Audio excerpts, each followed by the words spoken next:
இந்த நாள்ல நம்ம பார்க்க போகிற செய்தி ஒண்ணு இல்ல, ஒரு சின்ன சங்கீதத்துல இருந்து சில காரியங்களை நம்ம தியானிக்க போகிறோம். நாம் யாவரும் எடுத்துக்கொள்வோம். 15வது சங்கீதம் எல்லாருக்கும் தெரிஞ்ச சங்கீதம் தான். ஆனா இந்த சங்கீதத்தை மனப்பாடம் பண்ணிடுங்க. 15வது சங்கீதம் எடுத்தவங்க வாசிங்க பார்க்கலாம்.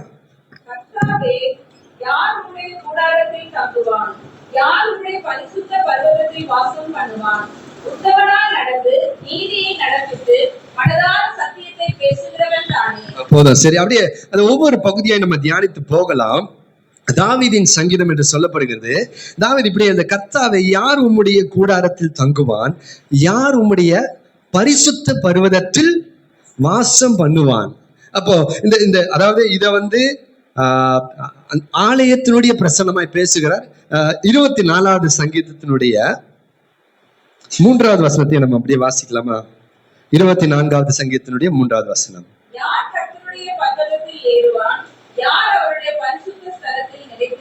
ஹல்லேலூயா, ஹல்லேலூயா. அப்ப பாருங்க, இது ஆண்டவருடைய பிரசன்னமா எடுத்துக்குவோம், இல்ல பரலோகத்தை எடுத்துக்குவோம், இல்ல அவருடைய பரிசுத்த பர்வதம் சீயோனை குறித்து எடுத்துக்குவோம். எப்படி எடுத்துக்கிட்டாலும், ஆனா இங்க ஒரு கேள்வி கேட்கிறாரு, தாவீது கேட்கிறாரு, யார் ஆண்டவரே அந்த இடத்துக்கு போகுவா? கர்த்தாவே யார் உம்முடைய கூடாரத்தில்? ஹல்லேலூயா. அதாவது அந்த கூடாரம் சொல்லும்போது ஆண்டவர் dwelling place, தேவன் அசைவாடுகிற ஒரு இடத்துல யார் ஆண்டவரே தங்கி இருப்பான்? அடுத்து கேட்கிறார், யார் உம்முடைய பரிசுத்த பர்வதத்தில் வாசம் பண்ணுவான் அப்படின்னு சொல்லிட்டு சில காரியங்களை பேசுகிறது. இதை நான் எப்படி புரிந்து கொள்கிறேன் அப்படின்னா, அப்போ ஆண்டவருடைய சமூகத்துல வாசம் பண்ணுவதற்கு இல்ல, அல்லது ஆண்டவருடைய பர்வதத்துல வாசம் பண்ண, அல்லது ஆண்டவருடைய பிரசன்னத்துல தங்கி இருக்க தாவீது அல்லது வேத வசனம் அல்லது கர்த்தருடைய வார்த்தை ஏதோ சில கிரைட்டீரியாஸ் அப்படின்றத கொடுக்கறத போலதான் நான் பாக்குறேன். அதான் ஒரு கேள்வியை கேட்டேன். அப்போ யார் ஆண்டவரே, யார் ஆண்டவரே அப்படின்னு சொல்லி கேட்டுட்டு சில வார்த்தைகள் சொல்ல, அப்ப அதனுடைய அர்த்தம் என்ன அப்படின்னா, இதையெல்லாம் உடையவன், இப்படிப்பட்ட ஒரு வாழ்க்கையை வாழுகிறவன் கர்த்தருடைய சமூகத்துல, கர்த்தருடைய பர்வதத்துல வாசம் பண்ணுவான். ஆமென், ஹல்லேலூயா. சங்கீதம் பாருங்க, இதே தாவீது சங்கீதம் 84ல ஆண்டவருடைய அந்த பிரசன்னத்தையும் ஆலயத்தையும் குறித்து அவன் வாசிக்கிறான். பாருங்க, சங்கீதம் 84 4வது வசனம். 3-4 வாசிங்க, 3-4 வாசிங்க.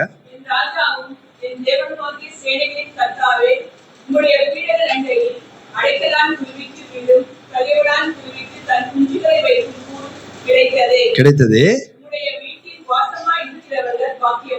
ஆமென். அவர்கள் பாருங்க, இந்த சங்கீதக்காரன், உம்முடைய வீட்டில் வாசமா இருக்கிறவர்கள் பாக்கியவான்கள், அவர்கள் எப்பொழுதும். யார் அந்த நாட்கள்ல யார் ஆண்டவருடைய ஆலயத்துல, யார் ஆண்டவருடைய வீட்டுல வாசமா இருந்தாங்க? சபையார் சொல்லுங்க. அந்த நாட்களிலே ஆசாரியர்கள் இல்ல, ஆசாரியர்கள், அதுக்கப்புறம் லேவியர்கள் உள்ள நுழைய முடியும் இல்ல. ஹல்லேலூயா. இன்னைக்கு ஆண்டவர், அப்போ அந்த நாட்கள் ஆசாரியர்கள் லேவியர்கள், இன்னைக்கு ஆண்டவர் நம்மளை எப்படி சொல்றாரு? வெளிப்படுத்தின விசேஷத்துல நீங்கள் ராஜாக்களும் ஆசாரியர்களுமா இருக்கிறீர்கள். ஹல்லேலூயா. அப்ப அந்த கூடாரத்துக்குள்ள அந்த ஏன்னா நான் இந்த வார்த்தையை சொல்றேன்னா, தாவீதுக்கு அதுக்குள்ள போக முடியாது. தாவீது அதனாலதான் சொல்றாரு, உம்முடைய வீட்டுல வாசமா இருக்கிறவங்க, ஆண்டவரே உங்க பீடங்கள் அண்டையில அடைக்கலான் குருவிக்கு கூட ஒரு வீடு கிடைக்குது, தகிவலான் குருவிக்கு கூட தன் குஞ்சுகளை வைக்க கூட கிடைக்குது. எனக்கு அப்படி ஒரு இடம் கிடைச்சா நல்லா இருக்குமே. ஹல்லேலூயா. அப்படியே அந்த பாருங்க, அவனுடைய அந்த கர்த்தருடைய அந்த பிரசன்னத்தை அல்லது சீயோன் பர்வதத்தை குறித்து அவனுடைய வாஞ்சை எப்படிப்பட்ட வாஞ்சை அப்படின்னா, நான் ஏன் தெரியுமா? பாருங்க, இந்த பூமியில இருக்கிற இந்த ஆலயம், இந்த சபை, இந்த தேவன் அசைவாடுகிற இடத்தை குறித்து நமக்கு ஒரு வாஞ்சையும் ஆர்வமும் ஒரு தாகமும் இல்லை அப்படின்னு நான் நிச்சயமா சொல்றேன். பரலோகத்தை குறித்து பெருசா நமக்கு வந்துடாது. ஏன்னா தாவீது அதற்கு ஒரு உதாரணமா இருக்கிறான். இந்த பூமியில இருக்கிற அந்த ஆசரிப்பு கூடாரத்தை குறித்து அவனுக்கு ஒரு வைராக்கியம். ஆண்டவரே, அங்க இருக்கிறது எவ்வளவு சந்தோஷம் இல்ல ஆண்டவரே. ஹல்லேலூயா. 10வது வசனம். 1000 நாளை பார்க்கிலும் உமது பிரகாரங்களில் செல்லும் ஒரு நாள் நல்லது. போதும் ஆண்டவரே, எனக்கு ஒரு நாள் ஆகாமிய கூடாரங்களில் வாசமா இருக்கதை பார்க்கிலும் என் தேவனுடைய ஆலயத்தின் வாசற்படியில் காத்திருப்பதையே தெரிந்து கொள்ளுவேன். ஹல்லேலூயா. யோசுவா என்கிற மனுஷன் அதை தான் செஞ்சான். பிரசனத்துக்கு உள்ள போல, பிரசனத்துக்கு வெளியில ஆசரிப்பு கூடாரத்தினுடைய வாசற்படியில அவன் தேவ பிரசன்னத்தை, தேவனை விட்டு பிரியாதிருந்தான். ஹல்லேலூயா. ஏன்னா ஆண்டவரோட இருக்கிறது, அவருடைய பிரசன்னத்துல இருக்கிறது, அதற்குள்ள வாசம் பண்ணுகிறது அவனுக்கு அவ்வளவு விருப்பமா இருந்தது. ஹல்லேலூயா. அப்ப இங்க பாருங்க, இந்த சங்கீதத்தை நம்ம வாசிக்கிறோம். யாரு அந்த அந்த பிரசன்னத்துக்குள்ள வர முடியும்? எப்ப வேணா வர முடியும். யார்? அதாவது நம்ம ஜெபிக்க போகலாம், எல்லாம் உண்டு. ஆனா அந்த பிரசன்னத்துக்குள்ள வர்றதுன்னு ஒண்ணு இருக்கு பாருங்க. நம்ம போய் ஜெபிக்கும் பொழுது ஆண்டவர் இறங்கி வந்து நம்மோட கூட பேசுகிறது ஒண்ணு இருக்கு பாருங்க. ஆண்டவர் நம்முடைய தேவைகளை சந்திக்கிறது ஒண்ணு இருக்கு பாருங்க. அங்கதாங்க விஷயம். ஹல்லேலூயா. அதற்காக தான் இங்க பாத்தீங்கன்னா சில கிரைட்டீரியா. ஏன்னா பாருங்க, எல்லாவற்றுக்கும் பாத்தீங்கன்னா சில ஒரு கிரைட்டீரியா. சும்மா ஒரு இப்போ உதாரணத்துக்கு எடுத்துட்டோம் அப்படின்னா, ஒரு இப்ப புதுசா சீஃப் மினிஸ்டர் வந்திருக்கிறார். ஒரு சிஎம் நம்ம பார்க்க போகிறோம் அப்படின்னால சில ட்ரெஸ் கோட் இருக்கு. டைரக்டா போய் பார்க்க முடியாது, அப்பாயின்மெண்ட் ஃபிக்ஸ் பண்ணி சில இப்படிதான் ஒரு ட்ரெஸ் கோடு, சில சில வரைமுறைகள். ஒரு பிரைம் மினிஸ்டர் நம்ம பார்க்க போறோம், சில வரைமுறைகள் இருக்கு. சும்மா ஒரு உதாரணமா யோசிச்சுக்கலாம். நான் வந்து யாரையும் ஏளனமாவோ குறைவுபடுத்தி பேசல, யாரும் தவறா எடுத்துக்கொள்ள வேண்டாம். ஒரு உதாரணத்துக்காக சொல்றேன். நிறைய நேரத்துல இந்த ரோட்ல இருக்கவங்க சில ரொம்ப ஒரு மாதிரி அழுக்கு வஸ்திரம் தரித்து அப்படி இருப்பாங்க. அப்படிப்பட்ட வஸ்திரத்தோட போக முடியுமா? போக முடியாதுல்ல. அப்போ சில கிரைட்டீரியாஸ ஆண்டவர் வச்சிருக்கிறாரு. பழைய ஏற்பாட்டு காலத்துல அப்படிதான் சில கிரைட்டீரியாஸ் எல்லாம் இருந்தது. ஏன்? அதாவது இப்படி யோசிச்சு பாத்தீங்கன்னா புரியும். நம்முடைய தேவன் வந்து பரிசுத்தரா இருக்கிறார். ஹல்லேலூயா. பக்கத்துல பார்த்து சொல்லுங்க, அவர் பரிசுத்தர். ஹல்லேலூயா. அடுத்தது இன்னொன்னு ஒண்ணு இருக்கு, முடிச்சாதீங்க. அவர் பரிசுத்தர், ஆகையினால நீங்களும் பரிசுத்தர். அதாவது எப்படி சூரியனுடைய அல்ல அந்த பிரதிபலிப்பாக நிலவு பிரகாசிக்கிறதோ, அவருடைய பரிசுத்தத்தினுடைய பிரதிபலிப்பாக இன்னைக்கு பிராங்க்லின் நான் பிரகாசிக்கிறேன். நீங்க பிரகாசிச்சீங்கன்னா சொல்லுங்க பார்க்கலாம். ஆமென் சொல்லுங்க.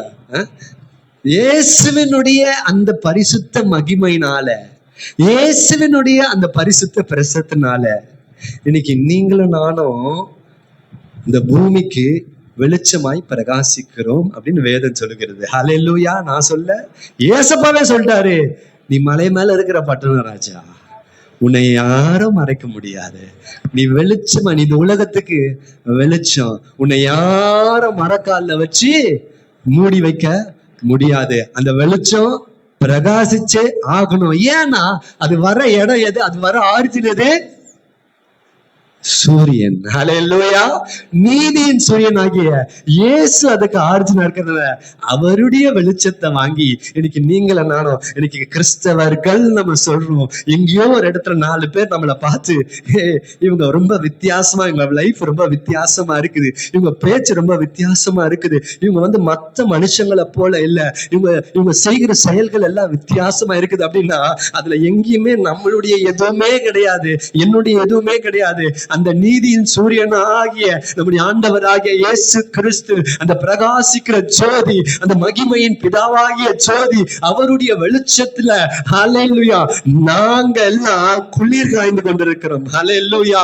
யோவானை குறிச்சு சொல்லும்போது சொல்லுவாங்க, அவருடைய வெளிச்சத்துல நீங்களும் கொஞ்ச நாள் குளிர் காய்ந்தீங்களே, இன்னைக்கு இயேசுனுடைய வெளிச்சத்துல நாம குளிர் காய்ந்து கொண்டிருக்கிறோம். ஹல்லேலூயா. ஒருவேளை நீங்க யோசிக்கலாம், இன்னும் நான் நினைக்கிற லெவலுக்கு பரிசுத்தம் ஆகல, ஆனா நான் பரிசுத்தமா ஓரளவுக்காவது இருக்கிறேன், நான் முன்ன போல முதல் போல இல்ல, எனக்கு கொஞ்சமாவது மாற்றம் இருக்கு. அந்த கொஞ்சம் மாற்றத்துக்கு காரணம் என்ன தெரியுங்களா? இந்த வெளிச்சம் தான். ஹல்லேலூயா. அப்ப பாருங்க பிரியமான தேவ ஜனமே, அவர் பரிசுத்தரா இருக்கிறதுனால நம்மளையும் அப்படி எதிர்பார்க்கிறார். ஹல்லேலூயா. அவர் தெய்வமாய் மாத்திரம் இருந்திருந்தா அந்த பரிசுத்தத்துக்கு கண்டிஷன் நம்ம சொல்லிருப்போம், அவர் காட் அப்படின்னு சொல்லிட்டு. இல்ல, அவர் நம்மை போல மாமிசத்துல பிறந்து, நம்மை போல பாடுகளை பட்டு, நம்மை போல சோதிக்கப்பட்டு, நம்மை போல தண்டிக்கப்பட்டு, அவருக்கு கண்ணீர்னா தெரியும், கவலைனா என்னன்னு தெரியும், பாடுகள்னா என்னன்னு தெரியும், அவமானம்னா என்னன்னு தெரியும், நிந்தைனா என்னன்னு தெரியும். ஏன் தெரியுமா?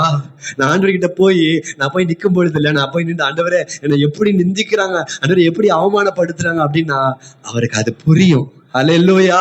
ஒருவேளை மனுஷங்க போய் சொல்லுவது புரியாது, அவருக்கு அது புரியும். ஆமென். அப்பேற்பட்ட பரிசுத்த. அப்ப பாருங்க, அவர் எப்படி நம்ம லைஃப்ல ஒரு சாதாரணமா நம்மளோட இருந்துட முடியும். எனக்கு அதுதான் முக்கியமான காரியம் தியானிக்க போகிறோம். அதை நான் பழைய ஏற்பாட்டு காலத்துல, ஏன்னா பழைய ஏற்பாடு அப்படின்றது அது ஒரு நிழல், புதிய ஏற்பாடு நிஜம். அல்லேலூயா.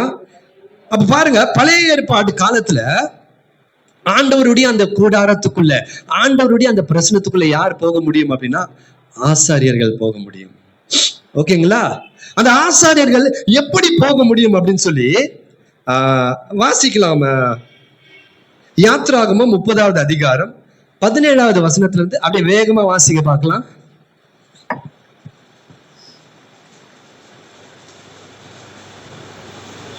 பின்னும் கர்த்தர் மோசேயை நோக்கி, கழுவுகிறதற்கு வெண்கலத்தால் ஒரு தொட்டியையும் வெண்கலத்தால் அதன் பாதத்தை உண்டாக்கி அதை ஆசாரிப்பு கூடாரத்திற்கும் பலிபீடத்திற்கும் நடுவே வைத்து அதிலே தண்ணீர் வார்ப்பாயாக.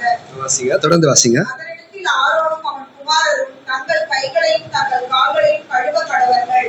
அவர்கள் ஆசாரிப்பு கூடாரத்திற்குள் பிரவேசிக்கும் போதும் கர்த்தருக்கு தகனத்தை கொடுக்கவும் பலிபீடத்தில் ஆராதனை செய்யவும் சேரும் போதும் அவர்கள் சாகாதபடிக்கு தண்ணீரினால் தங்களை கழுவ கடவர்கள். ஆமென். அப்போ ஒரு ஆசாரியன் தேவனால தெரிந்து கொள்ளப்பட்ட மனுஷன் தான், கரெக்டுங்களா? ஆரோன தேவன் தான் தெரிஞ்செடுக்கிறாரு. ஆனா இங்க வேதம் சொல்லுகிறது, தேவன் அதற்கு ஒரு முறைமையை கொடுக்கிறார். ஆரோனே, நீ ஆசரிப்பு கூடாரத்துக்குள்ள போகணும் அப்படின்னா முதல் கிரைட்டீரியா என்ன தெரியுமா? பரிசுத்தம். அப்ப கடைசி கிரைட்டீரியா என்னன்னு கேக்குறீங்களா? அதுவும் பரிசுத்தம். ஃபர்ஸ்ட் கிரைட்டீரியா என்ன அப்படின்னா, இப்ப நமக்கு ஆசரிப்பு கூடாரத்துல தெரியும் இல்லையா, வெளியே ஒரு வெண்கல தொட்டியை வச்சிருக்கிறாங்க. முதல்ல என்ன செய்யணுமா? ஆசாரியன் தன்னுடைய கைகளையும் கால்களையும் அதுல கழுவின பிறகுதான் அடுத்த ஸ்டெப்பே உள்ள போக முடியும். ஹல்லேலூயா, ஹல்லேலூயா. இது பழைய ஏற்பாடு. அப்படி இல்லைன்னா அங்க பாருங்க என்ன சொல்லுது, கை கால் கழுவுறத குறிச்சிட்டு பேசிட்டு சொல்றாரு, அவர்கள் சாகாதபடிக்கு தண்ணீரினால் தங்கள் கைகளை கழுவ கடவர்கள். அந்த முறைமை ஆண்டவர் கொடுக்கிறார். அப்போ கையிலையும் கால்லயும் என்னங்க இருக்கு? ஹல்லேலூயா. கையிலையும் கால்ல என்ன இருக்கு? இன்னைக்கு நம்ம செய்கிற அநேக பாவங்கள்ல இந்த கைகளினால செய்யறோம். இந்த கால் நடக்கிற அதான் சங்கீதம் 1:1 வாசிக்கிறோம். துன்மார்க்கருடைய ஆலோசனையில் நடவாமலும் பாவிகளுடைய வழியில் நில்லாமலும் பரியாசக்காரர் உட்காரும் இடத்தில் உட்காராமலும். ஹல்லேலூயா. இப்ப பாருங்க, பழைய ஏற்பாட்டு காலத்திலேயே ஆண்டவர் முதல் கொடுக்கிற ஒரு காரியம், உன் கையையும் உன் காலையும் பாதுகாத்துக்கொள். ஹல்லேலூயா. இந்த சங்கீதம் 24:3 வாசிச்சோம். யார் அவருடைய பர்வதத்தில் ஏறுவான், யார் அவருடைய பரிசுத்த ஸ்தலத்தில் நிலைத்திருப்பான். அடுத்த வசனம் சொல்லும், கைகளில் சுத்தம் உள்ளவனும். ஹல்லேலூயா. அப்ப கிறிஸ்தவ ஜனமே, இன்னைக்கு ஆண்டவருடைய பிரசனத்துல போகிற நீங்க, ஏன்னா புதிய ஏற்பாட்டுல பவுல் சொல்றாரு, ஆண்கள் ஸ்திரீகளை குறிச்சு பேசிட்டு, ஆண்கள் என்ன செய்யணுமா? கர்த்தருடைய ஸ்தலத்துல, பரிசுத்த ஸ்தலத்துல தங்கள் பரிசுத்த கரங்களை உயர்த்தி ஜெபிக்கணும். எப்படி ஜெபிக்கணும்? இன்னைக்கு எப்படிலாம் ஜெபிக்கிறோம் நம்ம? வேதம் சொல்லுகிறது, தங்கள் பரிசுத்த கரங்களை. ஹல்லேலூயா. ஆண்கள் பரிசுத்த கரங்களை உயர்த்தி காமிங்க. ஆண்கள் பரிசுத்த கரங்களை உயர்த்தி காமிங்க. இல்லைன்றாரு. இல்ல. ஆனா கர்த்தர் சொல்றாரு, ஏன்னா அவரால் பரிசுத்தமாகப்பட்டிருக்கிறோம் நம்ம. உங்களுடைய பரிசுத்த கரங்களை உயர்த்தி ஆண்டவரை நீங்க ஆராதிங்க, நீங்க ஜெபிங்க அப்படின்றாரு. ஹல்லேலூயா. நம்முடைய கால்கள்ல, நம்முடைய நடைகளை, ஹல்லேலூயா, உங்க நடைகளை நீங்க சோதிச்சு பாருங்க. உங்க நடைகள் எப்படிப்பட்ட நடைகள், எங்க போகுது, யாரை தேடி போகிறது, எப்படிப்பட்ட நண்பர்களை தேடி போகிறது? பரிசுத்தம், பரிசுத்தம், பரிசுத்தம். அப்ப நம்முடைய கையிலையும் காலிலையும், ஏன்னா ஆண்டவர் சொல்லிட்டாரு, நீங்க தான் ஆசாரியர்கள், நீங்க தான் ராஜாக்கள் ஆண்டவர் அழைச்சிட்டாரு. இப்ப அவருடைய பிரசனத்துக்குள்ள போகணும், அல்லது அது எல்லாவற்றிலும் மேலான அந்த பரலோகத்துக்கே போகணும் அப்படின்னா யோசிச்சு பாருங்க. இந்த பூமியில ஆண்டவர் ஒரு நிழலாட்டமாய் அந்த பிரசனத்துக்குள்ள மோசேவால போக முடிகிறது. காரணம் மோசே பரிசுத்தமா இருக்கிறான். ஆனா அதே மோசே ஆண்டவர் சொல்றாரு, என் மகிமை நீ பார்க்க முடியாதுன்றார் இல்லையா? யாத்திரா, என் மகிமை நீ பார்த்தீங்கன்னா என்ன ஆகும்? மோசே நீ செத்துருவ மோசே. அப்ப யோசிச்சு பாருங்க, நம்ம எல்லாம் ஒரு நாள் அந்த பரலோகத்துக்கு போய் அந்த மகிமையை பார்க்கணும். அப்ப அந்த மகிமைய எப்படிப்பட்ட வாழ்க்கை வாழணுங்க? ஒரு சாதாரண சொல்ல முடியாது, நிழலாட்டமா இருக்கிற, பரலோகத்துக்கு ஒப்புமையா இருக்கிற, பரலோகத்தின் மாதிரின்படியே இருக்கிற இந்த ஒரு ஆசரிப்பு கூடாரத்துக்குள்ள ஒரு மனுஷன் போகும் பொழுது அவன் கைகளையும் கால்களையும் அவன் கழுவல அப்படின்னா அவன் சாகாதபடிக்குன்னு சொல்றாருன்னா, நம்முடைய வாழ்க்கையில நம்ம எப்படிப்பட்ட பரிசுத்தம் நம்ம காத்துக்கொள்ள வேண்டும். ஹல்லேலூயா. பாருங்க, அப்படியே நேரா போக முடியல. அடுத்தது அவனுடைய பாத்தீங்கன்னா அவனுக்கு ஒரு கார்மெண்ட் இருக்கு, ஒரு துணி, லினன் கார்மெண்ட், மெல்லிய வஸ்திரத்துல துணியை போட்டுட்டு மேல ஏபோதுன்னு சொல்லுவாங்க, அந்த ஏபோத்தை போட்டுக்கொண்டு மார்பதக்கத்தை தரித்து கொண்டு, அந்த மார்பதக்கத்துல 12 கோத்திரத்தினுடைய 12 கற்கள் பதிக்கப்பட்டிருக்கும். அப்புறம் தலையில ஒரு தலை சீரா மாதிரி வச்சுக்கீங்களேன், ஆங்கிலத்துல டர்பன்னு போட்டிருக்கு, ஒரு முண்டாசு மாதிரி போட்டுட்டு அவன் இதை போட்டுக்கிட்டு தான் ஆசாரியன் உள்ள போகணும். ஹல்லேலூயா. இது எதற்கு மாதிரியா இருக்கிறது அப்படின்னா, வெரி சிம்பிள். அவர் தம்முடைய நீதியின் வஸ்திரத்தை நமக்கு தரித்திருக்கிறார். ஆசரிப்பு கூடாரத்துக்குள்ள, அந்த பரிசுத்த ஸ்தலத்துக்குள்ள, அந்த பிரசனத்துக்குள்ள போகணும், தேவனை தரிசிக்கணும், அவரை முகமுகமாய் பார்க்கணும். ஆனா அங்க சாகாம அவன் இருக்கணும் அப்படின்னா, முதல்ல அவன் கையை கால கழுவணும், ரெண்டாவது அவன் ஏபத்தை தரித்தவனா இருக்கணும், மூணாவது பாத்தீங்க அப்படின்னா லேவியராகமம் 8 நீங்க நோட் பண்ணி வச்சுக்கோங்க, 8, 14, 15 நீங்க வாசி பாத்தீங்கன்னா, ரத்தம் சிந்துதல் அங்க அவசியம். ரத்தத்தை சிந்திட்டு அந்த ரத்தத்தின் வழியாதான், அந்த ரத்தத்தை உடன்படிக்கையை வச்சுதான், அந்த ரத்தத்தினுடைய மேலதான் அவனால அந்த தேவனுடைய பிரசனத்துக்குள்ள போக முடியும். அப்படியே போனா ஆகும், திருப்பி அதேதான்.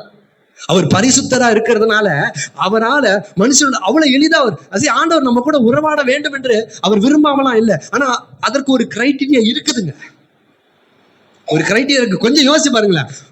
நம்ம உட்கார்ந்துட்டு இருக்கிறோம், ஒருவேளை ரொம்ப சோசியல் சர்வீஸ் உள்ளவர்களா, ரொம்ப தியாக மனசு, அன்னை தெரேசா மாதிரி இருந்தா பரவாயில்ல. நம்ம எங்கேயோ ஒரு பிரயாணம் போறோம், நம்ம பக்கத்துல ரோட்ல குளிக்காமே பக்கத்துல உட்கார்ந்தாங்கன்னா எத்தனை பேர் நம்ம அந்த இடத்துல உட்காருவோம், எத்தனை பேர் அவனை திட்டுவோம், இல்லை எத்தனை பேர் நம்ம எழுந்து போயிடுவோம். அப்போ ஒரு சாதாரண மனிதர்களுக்கு நம்ம வெளியரங்கமா ஒரு நீட்னஸ் நம்ம பார்க்கிறோம். அப்ப தேவன் அந்த உள்ளான பரிசுத்தத்தை அவர் எதிர்பார்க்கிறார், வாழ்க்கையில பரிசுத்தத்தை எதிர்பார்க்கிறார். ஹல்லேலூயா. அந்த பரிசுத்தத்திற்கு ரத்தம் சிந்துதல் அவசியமா இருக்குது. எபிரேயர் 9:22 சொல்லுகிறது, அந்த ரத்தம் காளையின் ரத்தம் அல்ல, ஆட்டுக்கடாவின் ரத்தம் அல்ல, ஒரே தரம் பலியிடப்பட்ட பழுதற்ற ஆட்டுக்குட்டி ஆகிய இயேசு கிறிஸ்துடைய ரத்தம். ஹல்லேலூயா. கரங்களை தட்டி தேவனுக்கு நன்றி சொல்வோமா? இன்னைக்கு நம்ம சில நேரத்துல எப்படி தெரியுமா நம்ம அந்த பரிசுத்த கரத்தை நம்ம உயர்த்த முடியும்? எப்படி அன்னைக்கு ஆசாரியர்கள்னா தங்களுடைய கால்களை அந்த வெண்கல அந்த தண்ணீர் அப்படின்றது வேற எதற்கும் அடையாளம் இல்லை. நீங்க எபேசியர் 5:26 அந்த மாதிரி நினைக்கிறேன், வாசி பாத்தீங்கன்னா, தண்ணீர் திருவசனமாகிய தண்ணீர் முழுக்கினாலே நம்முடைய கைகளையும் நம்முடைய கால்களையும் நம்முடைய கண்களையும் உதடுகளையும் எது பரிசுத்தப்படுது? கர்த்தருடைய வார்த்தை, திருவசனமாகிய தண்ணீர் முழுக்கினாலே. ஹல்லேலூயா.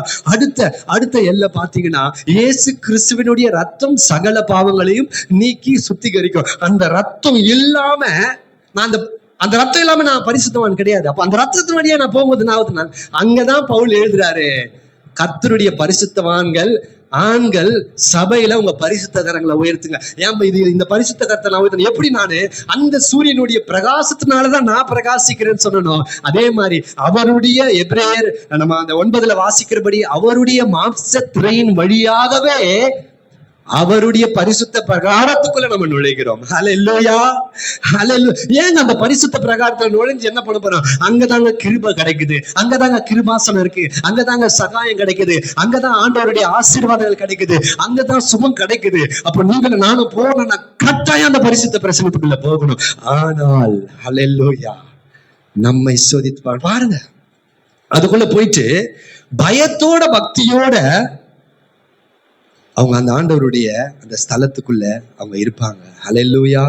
பயத்தோட, reverence, with reverence and fear, தேவ பயத்தோட கூட அதுக்குள்ள பிரவேசிப்பாங்க.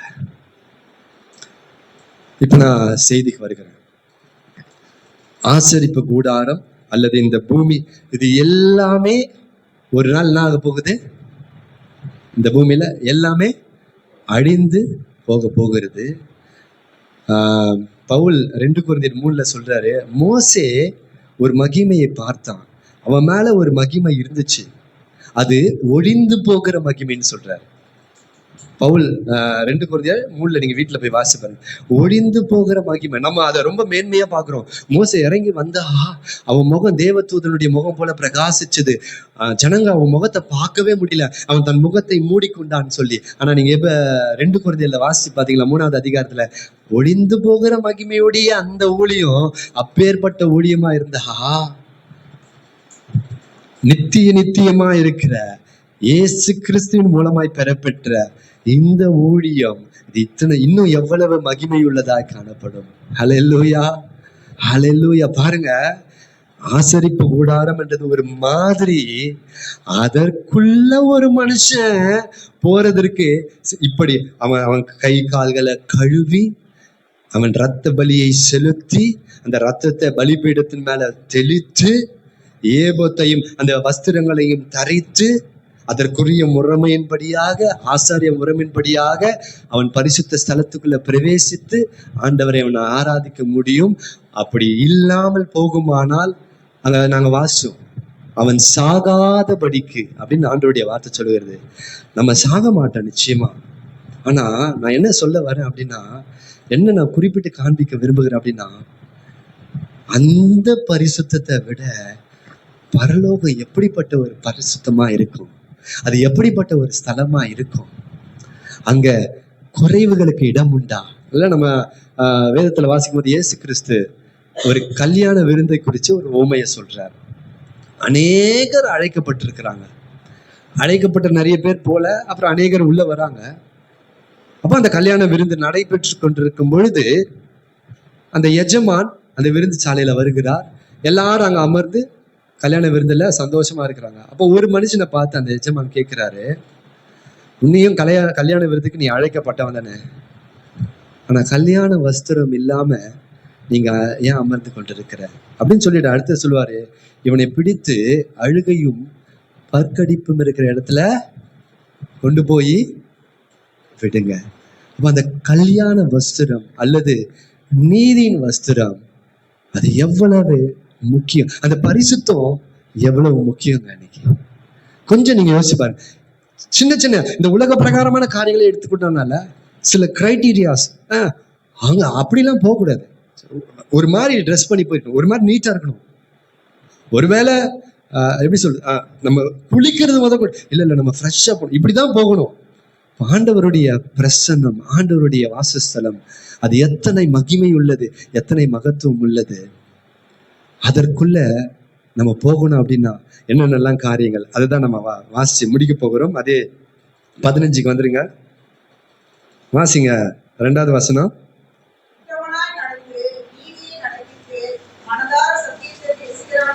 முதல்ல உத்தமனாய் நடந்து, சோ இதுதான் அதாவது அவருடைய கூடாரத்துல தங்குவதற்கு நமக்கு வேண்டிய சில காரியங்கள் அப்படின்னு பார்க்கும்போது, முதல்ல உத்தம வாழ்க்கை வாழணும். ஹல்லேலூயா.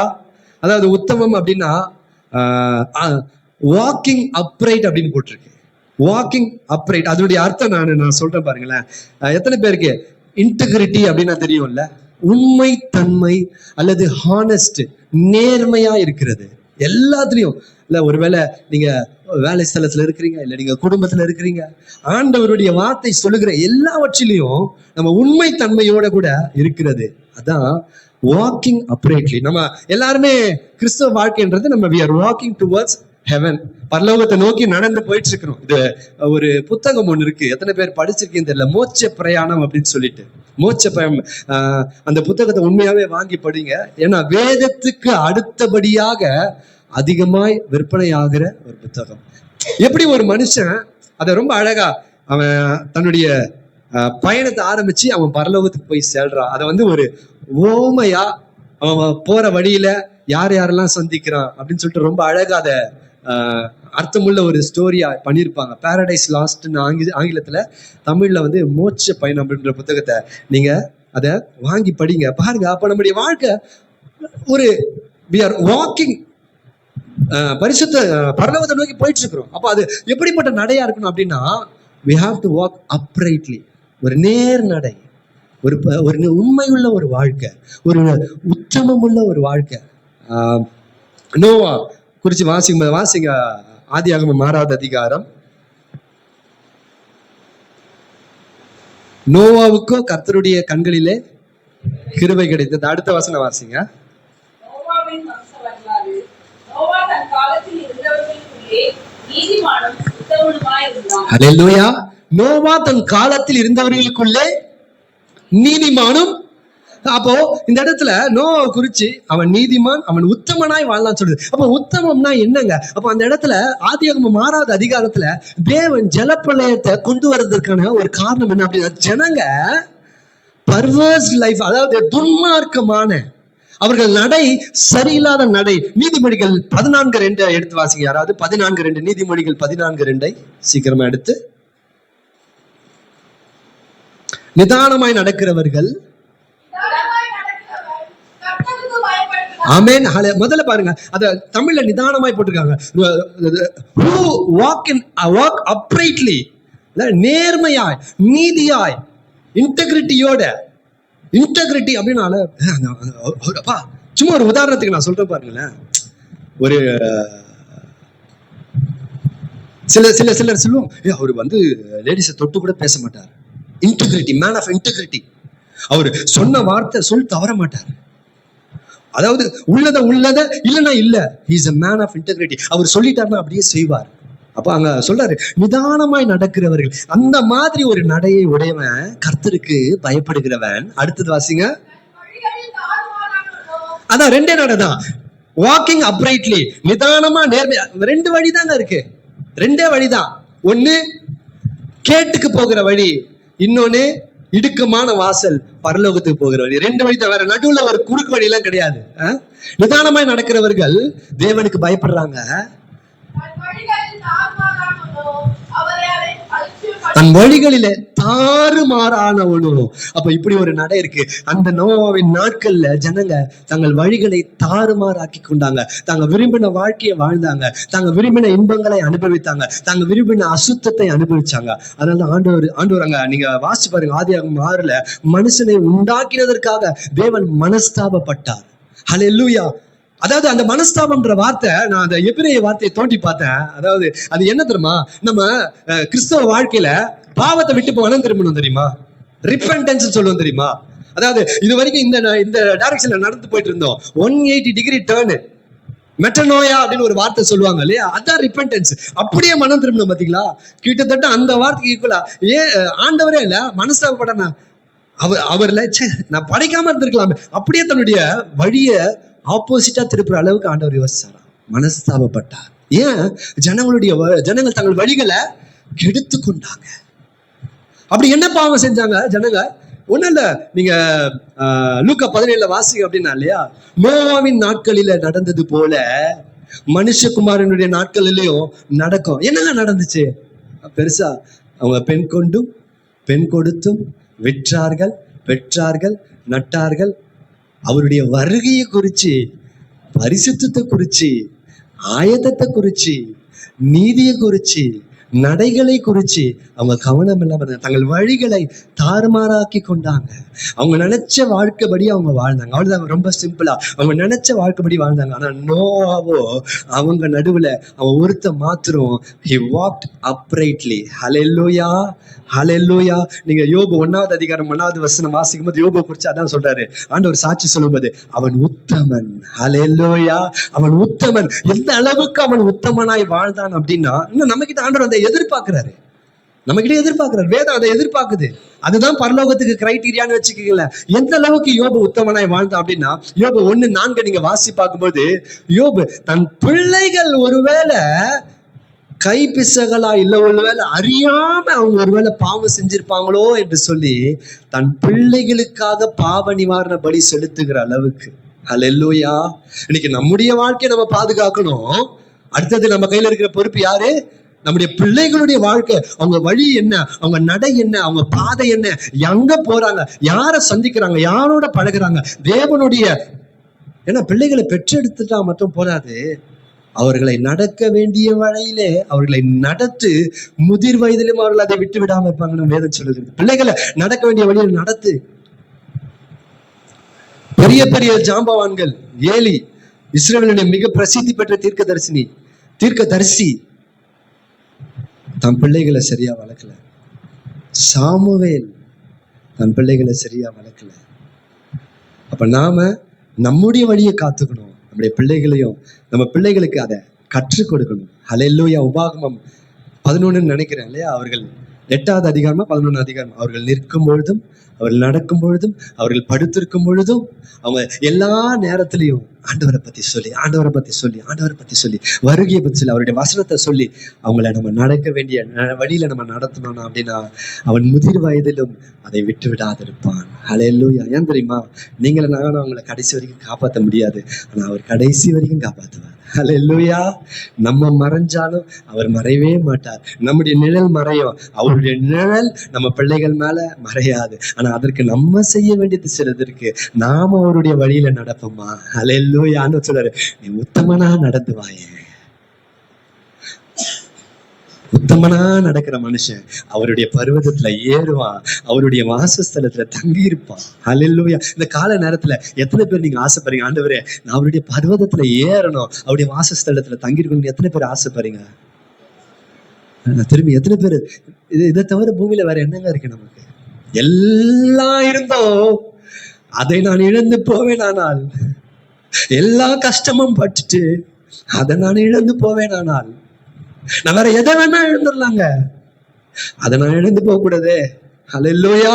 அப்ப ஆண்டவர் கேட்கிறாரு, யார் தெரியுமா? தாவீது ரொம்ப அழகா எழுதிருக்கு. யார் தெரியுமா அவருடைய பரிசுத்த பர்வதத்துல ஏற முடியும்? யார் தெரியுமா அவருடைய சமூகத்துல வாசம் பண்ண முடியும்? முதல்ல உத்தமமாய் நடங்க. ஹல்லேலூயா. Be a man of integrity. நம்முடைய சபை ஜனங்களுக்கு நான் சொல்றேன், உள்ளதுன்னா மாத்திலாம் சொல்லக்கூடாது, உள்ளதை உள்ளபடி பேசுங்க, முயற்சி பண்ணுங்க. தோத்து போகலாம், யாரும் பர்ஃபெக்ட் கிடையாது, தோத்து போகலாம். ஆனா யாருன்னா சொல்லும்போது பாரு, நீ அன்னைக்கு என்ன சொன்ன, இன்னைக்கு என்ன சொன்ன, அதெல்லாம் ஒண்ணும் அப்படி காம்ப்ரமைஸ் எல்லாம் பண்ணாதீங்க. ஆமா நான் தப்பா தான் சொன்னேன், நான் மாத்தி சொல்லிட்டேன், இல்ல நான் மாத்திக்கிறேன். ஒருவேளை அவங்க கிட்ட சொல்லனா கூட நம்ம மனசுக்குள்ள யோசிங்க, இல்ல நான் மாத்திக்கிறேன். ஹல்லேலூயா. ஆண்டவர் சொல்றாரு, உள்ளதை உள்ளதென்றும் இல்லதை இல்லதென்றும் சொல்லுங்கள், இதற்கு மிஞ்சினது தீமையா இருக்குன்றாரு. இதற்கு மிஞ்சினது ஒண்ணும் அதுல நியூட்ரலா ஒண்ணுமே கிடையாது. நோ சொல்ல வேண்டிய எஸ் இடத்துல எஸ் சொல்ல வேண்டிய இடத்துல நோ சொல்லிட்டா இதற்கு மிஞ்சினது தீமையாய் தான் இருக்கும். இட் இஸ் an evil அப்படின்னு சொல்ல. முதல்ல நீங்க உத்தமமாய் நடங்க. பாருங்க, அதுல ஒரு ஆசீர்வாதத்தை நான் சொல்லி அடுத்த குறிப்புக்கு போகிறேன். 84வது சங்கீதம்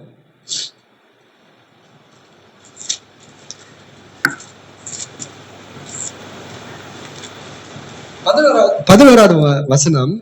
உத்தமமா நடக்கிறதுலயே அதுக்கு ஒரு ஆசீர்வாதம், எப்பேற்பட்ட ஆசீர்வாதம் ஆண்டவர் கொடுத்திருக்காரு பாருங்க, வாசிங்க.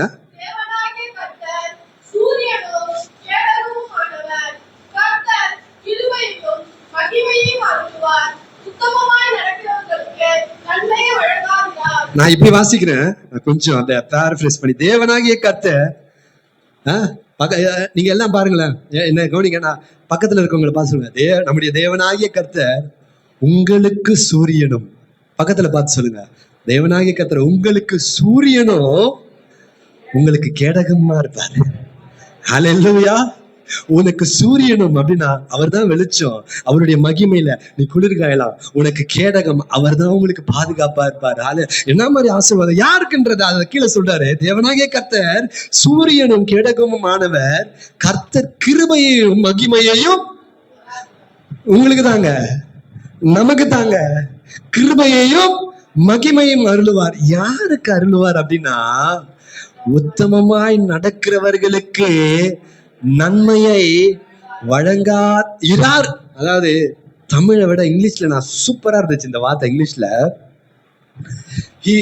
he withhold no good thing those who walk uprightly. அப்படின்னா வித்ஹோல்ட்னால உனக்கு வர வேண்டிய ஒரு நன்மையையும் இல்ல அவர் புடிச்சு வச்சுக்க மாட்டாரு. ஹல்லேலூயா. கரங்களை தட்டி ஆண்டவருக்கு நன்றி சொல்லுவோமா. உங்களுக்கு வர வேண்டிய ஒரு நன்மையையும் அவரும் புடிச்சு வச்சுக்க மாட்டாரு, பிசாசையும் புடிச்சு வைக்க விட மாட்டாரு. ஹல்லேலூயா. ஒரே ஒரு சின்ன விஷயம், உண்மையா இருப்பீங்களா? உத்தமமா இருப்பீங்களா? நீதியா நடப்பீங்களா? ஹல்லேலூயா. முயற்சி பண்ணுவீங்களா? ஹல்லேலூயா. சங்கீதம் 103 எனக்கு ரொம்ப பிடிச்ச ஒரு வசனம். சங்கீதம் 103 நான் வாசிக்கிறேன். 18வது வசனம் வாசிக்கிறேன், பாருங்களேன். 17 கர்த்தருடைய கிருபையோ அவருக்கு பயந்தவர்கள் மேலும், அவருடைய நீதி அவர்களுடைய பிள்ளைகளுடைய பிள்ளைகள் மேலும் அனாதியாயினா எவர் லாஸ்டிங், எவர் லாஸ்டிங், அவர் வருகை வரைக்கும் அனாதியா என்றென்றைக்கும் உள்ளதுன்னு சொல்றாரு. அதை சொல்லிட்டு சொல்றாரு, அவர் யார் மேல அப்படின்னா அவருடைய உடன்படிக்கையை கை கொண்டு அவருடைய கட்டளைகளின்படி செய்ய, வாசிங்க, நீங்க வாசிங்க, செய்ய. அந்த ஆண்டவரே நான் உங்களுக்காக இப்படி வாழணும் ஆண்டவரே, ஆண்டவரே நான் உங்களுக்காக இப்படி இருக்கணும் ஆண்டவரே, இன்னைக்கு பாஸ்டர் சொல்லிட்டார் ஆண்டவரே, இன்டெகிரிட்டி, நான் உண்மைனா உண்மையா தான் பேசணும் ஆண்டவரே, இப்படி வாழ செய்ய நினைக்கிறோம் பாத்தீங்களா, அதுக்கே ஒரு கிருபை கொடுக்குறாங்க பாத்துக்கோங்க. ஹல்லேலூயா. அப்ப செய்தா நினைக்கும் பொழுது இந்த கிருபை கிடைக்கணும், அது செய்யும் பொழுது நமக்கு எத்தனை பெரிய கிருபை கிடைக்கும். ஹல்லேலூயா, ஹல்லேலூயா.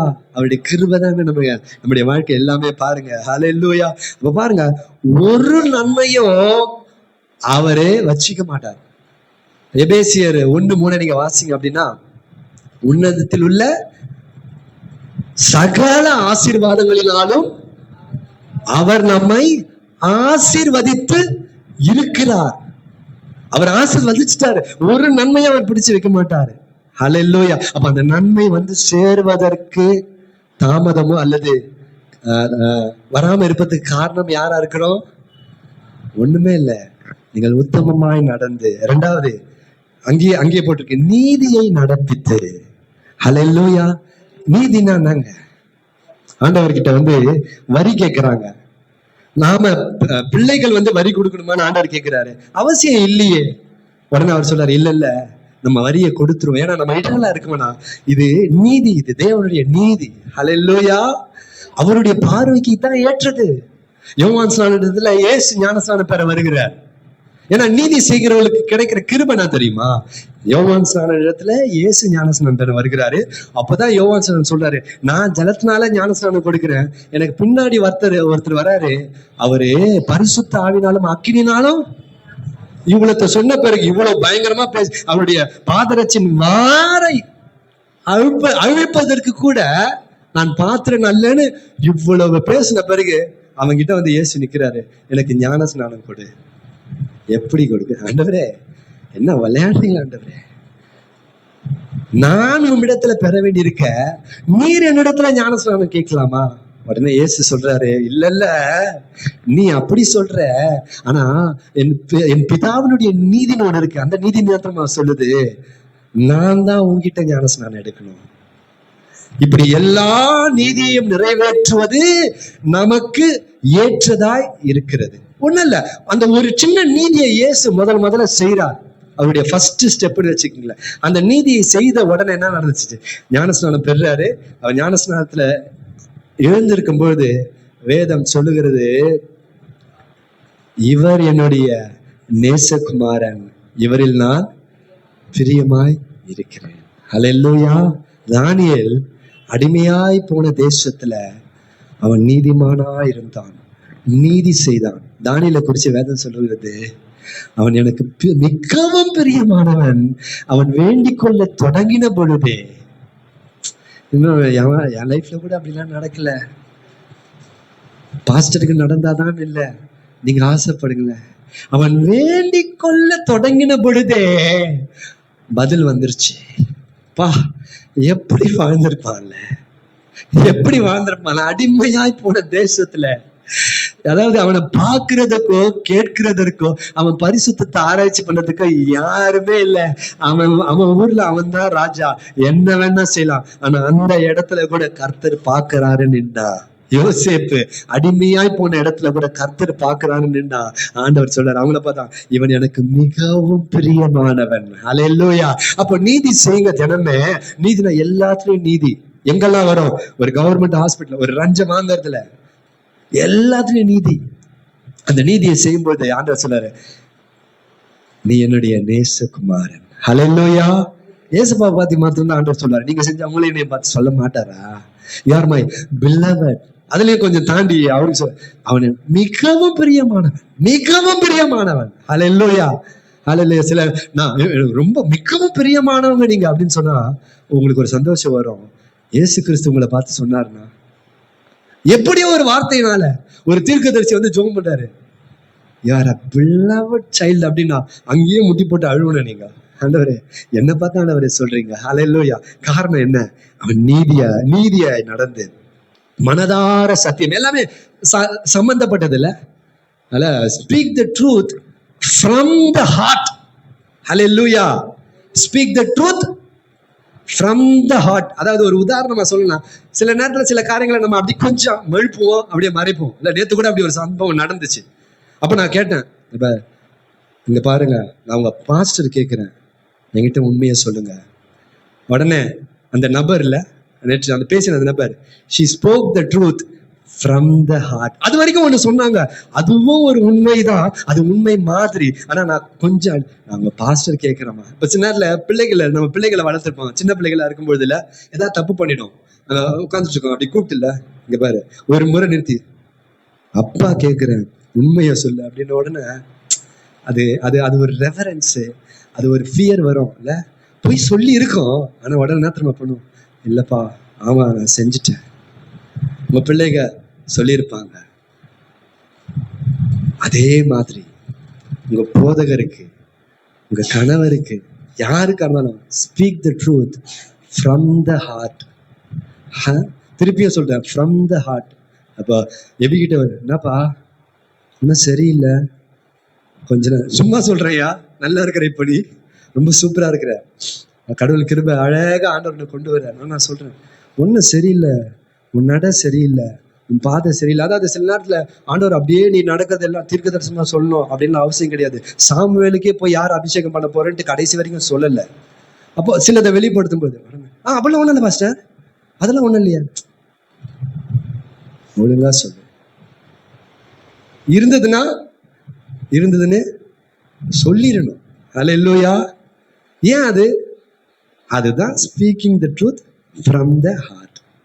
அது வாட் எவர் இட் இஸ், எதோ இருந்தாலும் சரி, அது பாஸ்டரை குறிச்சுதான் இருந்தாலும் கூட உள்ளத இருதயத்துல இருந்து அப்படியே பேசணும். ஆனா அது பேசுறதுக்குன்னு ஒரு முறை இருக்கு.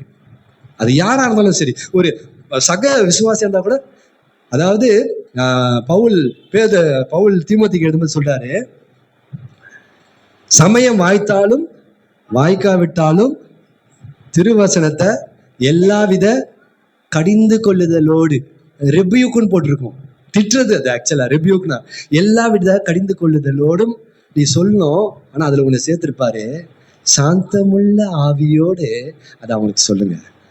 இது கொஞ்சம் புரிஞ்சு கொள்றது கஷ்டம், கடிந்து கொள்ளுதலாம். ஆனா சாந்தமுள்ள ஆவியோட அவங்கள ஆதாயப்படுத்தி கொள்ளுவேன்றதுனால அவங்களோட நம்ம போய் சொல்லும் பொழுது அவங்க கேட்பாங்க. Hallelujah. Speak the truth from the heart. அதுக்கு அடுத்த வார்த்தை சொல்லுகிறது, அவன் தன் நாவினால் புறம் கூறாமலும். ஒரே ஒரு நிமிஷம்.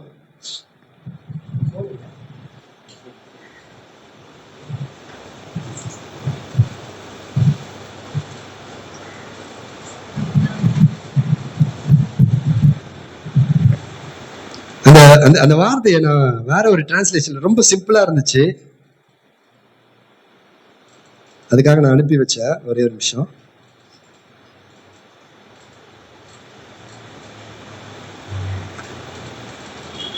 ERV வெர்ஷன்ல பாருங்க, அவன் தன் நாவினால் புறம் கூறாமலும் அப்படின்ற வார்த்தையை நான் வாசிக்கிறேன். அம்மனிதன், அதாவது எம்மனிதன் அந்த உத்தமமாய் நடக்கிறான், அவருடைய ஸ்தலத்துல வாசம் பண்ணணும்னு விரும்புறான். whoever it is, அந்த மனிதன் நீதியில நடக்கிறவன், அம்மனிதன் பிறரை குறித்து தீமை கூறான். தன் நாவினால் புறம் கூறாமலும் அப்படின்னா ஸ்லாண்டர், மற்றவங்களை குறிச்சு பின்னாடி தவறாய் பேசுவது. அப்படி பேசுறவன் உத்தமன் கிடையாது. உத்தமனா இருந்தா அப்படி பேச மாட்டான். தன் நாவினால் புறம் கூறாமலும் தன்னுடைய அயலான இல்ல தன்னுடைய பக்கத்துல உட்கார். சும்மா சும்மா சொல்றேன், நம்ம சபைக்கு வரலாம், நம்ம எல்லாம் உட்காரலாம், நம்ம உட்காரலாம் போவோம். ஆனா அவங்க இல்லாதப்போ நம்ம ஹார்ட் அவங்களை குறிச்சு எப்படி பேசுது, மற்றவங்க கிட்ட எப்படி பேசுது. அவங்களா அதான் மாட்ட சொல்ல. அதுக்கு பேர் என்னன்னா ஸ்லாண்டர். ஸ்லாண்டர் என்ற வார்த்தைய அதோடைய அதோடைய எப்படி சொல்றது, இங்கிலீஷ் அர்த்தமே ஸ்லாண்டர் அப்படின்ற வார்த்தை இங்கிலீஷ் அர்த்தம் என்னன்னா ஸ்பாயிலிங் ஒன் பர்சன்ஸ் ரெப்புடேஷன். இன்னொருத்தருக்கு, அதாவது எப்படி சொல்லலாம், இப்போ எபியை குறிச்சு உதாரணம் நம்ம எடுத்துக்கிறேன். நீங்க எல்லாம் வந்து ஒரு ரெப்புடேஷன் வச்சிருப்பீங்க, ஒரு அபிமானம் வச்சிருப்பீங்க. நானே எனக்கு எபிக்கும் ஏதோ ஒரு சில காரியங்கள் இருக்கலாம். நான் புறம் பேசும் பொழுது அது அவங்களுக்கும் எபிக்கும் அது சம்மந்தப்பட்டதா இருக்கும். அவங்கள பொறுத்த வரைக்கும் எபி நல்ல பையன். ஆனா நான் இதை பேச எனக்கு என்ன, எபியா இப்படிப்பட்ட ஆளா, அப்படியா, நான் என்னமோ நினைச்சனே அப்படின்னு நிறைய சொல்ல வைக்குது. நீங்க நீதிமொழிகள் 7 வாசிங்க அப்படின்னு அந்த வார்த்தை இருக்கும், தன் அயலான குறிச்சு பேசுற வார்த்தைகள்.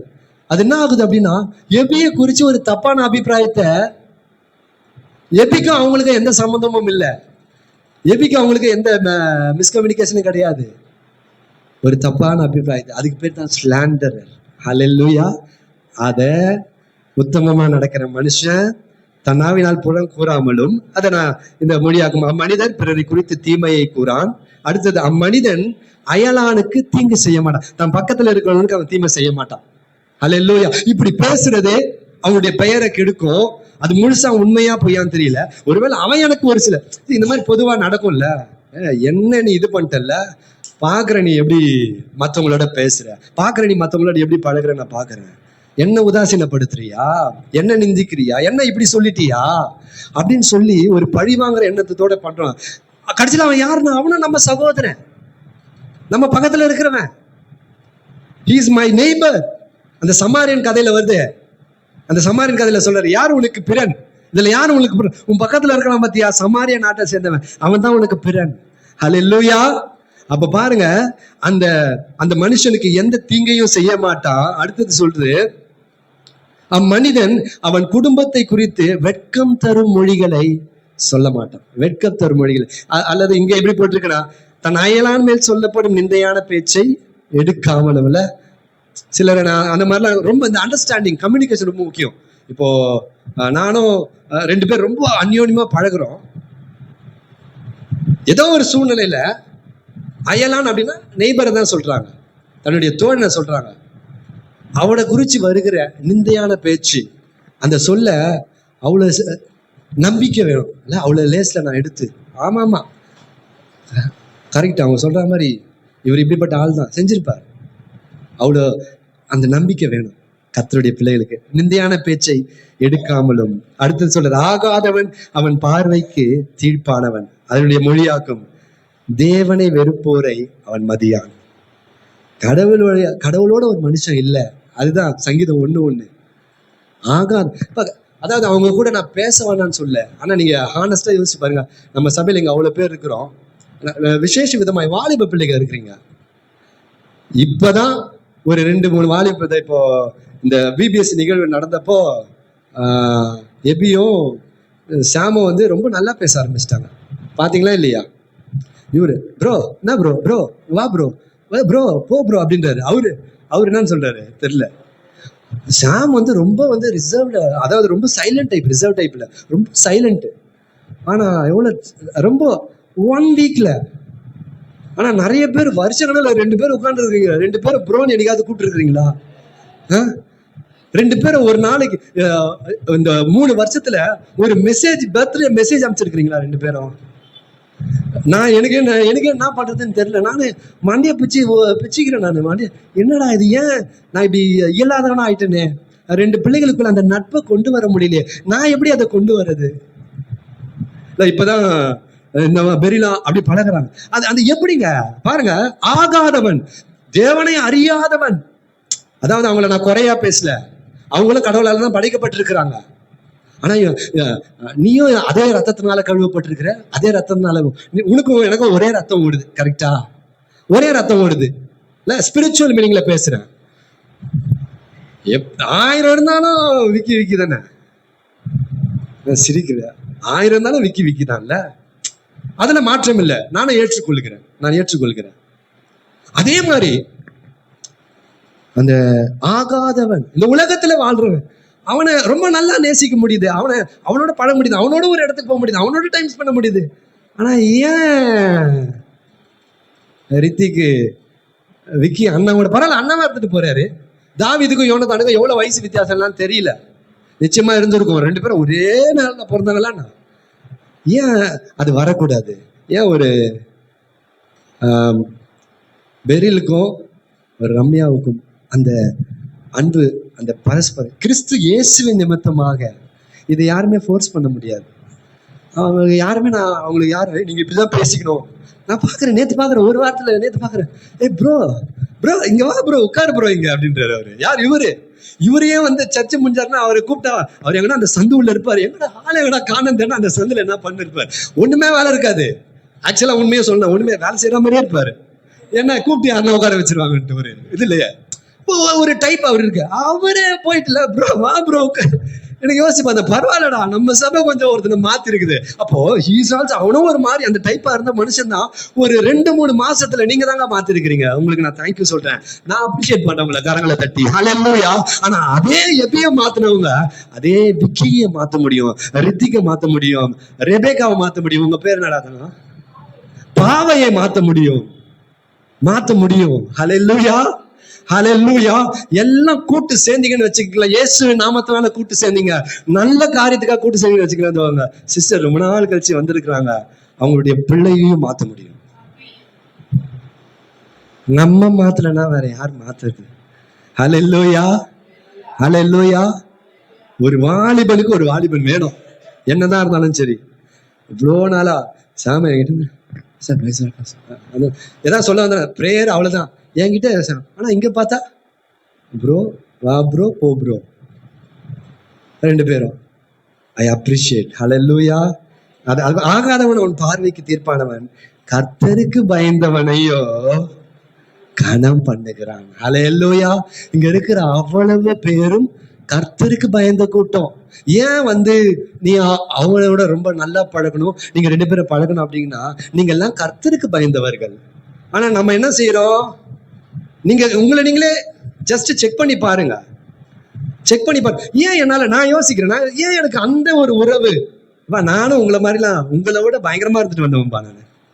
ஏன் எனக்கு அந்த ஒரு உறவு எனக்கு இங்க வர மாட்டேங்குது? ஏன் அந்த ஒரு உறவு கிறிஸ்தவத்துல வர மாட்டேங்குது அப்படின்னு சொல்லி நீங்க யோசிச்சு பாருங்க. ஹல்லேலூயா. அவ்வளவுதான், நான் முடிக்க போகிறேன். கர்த்தருக்கு பயந்தவர்களையோ கனம் பண்ணுகிறான். ஆணையிட்டதில் தனக்கு ப்ராமிஸ் பண்ணிட்டா அதை செஞ்சு முடிச்சிருங்க. தன் பணத்தை, அதெல்லாம் நீங்க செய்ய மாட்டீங்கன்னு எனக்கு தெரியும், தன் பணத்தை வட்டிக்கு கொடாமலும் குற்றம் இல்லாதவனுக்கு விரோதமாய், மற்றவனுக்கு விரோதமா பொய் சாட்சி சொல்றதுக்கோ வேற ஒரு காரியத்துக்கோ இதை நான் முடிச்சு கொடுக்கிறேன், பரிதானம் லஞ்சம் வாங்காமலும் இருக்கிறான். இப்படி செய்கிறவன் என்றைக்கும் ஹல்லேலூயா உத்தமனாய் நடந்து மனதார நீதியை நடப்பித்து மனதார சத்தியத்தை பேசி, நான் சொன்ன பாருங்களேன், இப்படிப்பட்ட ஒரு வாழ்க்கையை வாழ்கிறான். அப்படி நீங்க சிலதெல்லாம் சேர்த்துக்கலாம். சங்கீதம் 24:4 வசனம் வருது பாருங்க. கைகளில் சுத்தம் உள்ளவனும் இருதயத்தில் மாசில்லாதவனுமா இருந்து, இப்படிப்பட்ட வாழ்க்கையை வாழ்றவன் பேரு உத்தமன். Man of integrity, man of uprighteousness. Hallelujah. அவனுடைய வாழ்க்கையில எப்படி இருக்கும் அப்படின்னால, அவன் போய் ஆண்டவருடைய சமூகத்துல உட்கார்ந்தா ஆண்டவர் அவனுடைய ஜெபத்தை கேட்பார். நானும் உங்களோட தான் இருக்கிறேன். ஹல்லேலூயா. நாமளும் அதை நோக்கி பிரவேசித்துக் கொண்டிருக்கிறோம். கர்த்தர் இந்த வார்த்தையின்படியாக உங்களை ஆசீர்வதிப்பாராக. நம் கண்களை மூடி நம்ம ஜெபிக்கலாமா?